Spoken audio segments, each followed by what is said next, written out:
It was a quiet evening in the small town of Aldridge, a place known more for its rolling green fields and tight-knit community than any sort of urban legend.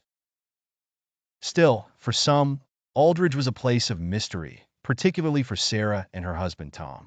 The two of them had recently moved into a charming old house on the outskirts of town, a house with a history that they hadn't yet fully explored. The house was beautiful, with ivy creeping up the walls and an old brick fireplace in the living room that gave the entire space a cozy, vintage feel. Sarah had always dreamed of living in a home like this, full of character and mystery. But it wasn't long before she began to sense something wasn't quite right. It all started when they were unpacking the last few boxes in the attic. The house was large, and while Sarah loved every corner of it, the attic was especially intriguing. As she rifled through an old cardboard box tucked away in the farthest corner, something caught her eye, a framed painting of a young boy.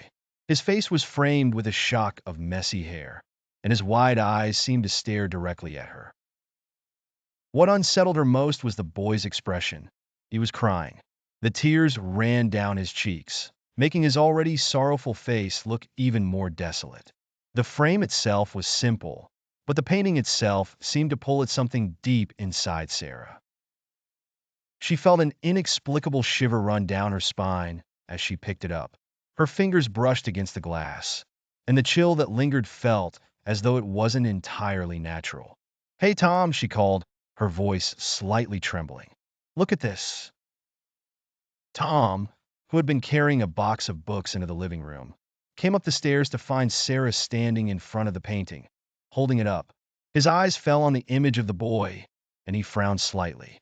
"That's strange," he muttered. "Where did that come from?" "I don't know. It was just in the attic. Do you think we should hang it somewhere?" Tom took a step closer, examining the painting with a puzzled expression. "Honestly, it's a little creepy. I don't know if it's the kind of thing we should put on display." Sarah shrugged. "Maybe not, but it's kind of intriguing, don't you think? Like it has a story behind it." "I guess," Tom replied, though his voice was tinged with doubt. "But I wouldn't hang it anywhere near the living room, especially with how much time we spend there." Sarah, for reasons she couldn't fully explain, decided to put the painting in the hallway upstairs instead, just out of sight. However, as the days passed, things began to happen. The first incident was small, just a flicker of a light, but it happened too often to ignore. The lights in the hallway, right where the painting hung, began to flicker every time Sarah walked past. She thought it was just an electrical issue, but the flickering seemed to follow her movements, almost as if it was timed. Then came the strange noises. At night, as Tom and Sarah were about to fall asleep, they would hear soft footsteps echoing in the hallway.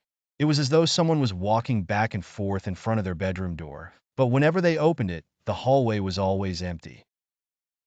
One night, Sarah finally mustered the courage to open the door and investigate, but when she did, she froze. The painting of the crying boy was no longer hanging in its usual spot. Panicking, Sarah searched the hallway, but the painting was nowhere to be found. She called Tom, and together they scoured the house, but the painting had simply vanished. The air in the hallway felt heavier now, as though something unseen was pressing against them. Tom thought it was just a prank. Maybe one of the kids had moved it, but Sarah couldn't shake the feeling that something was wrong.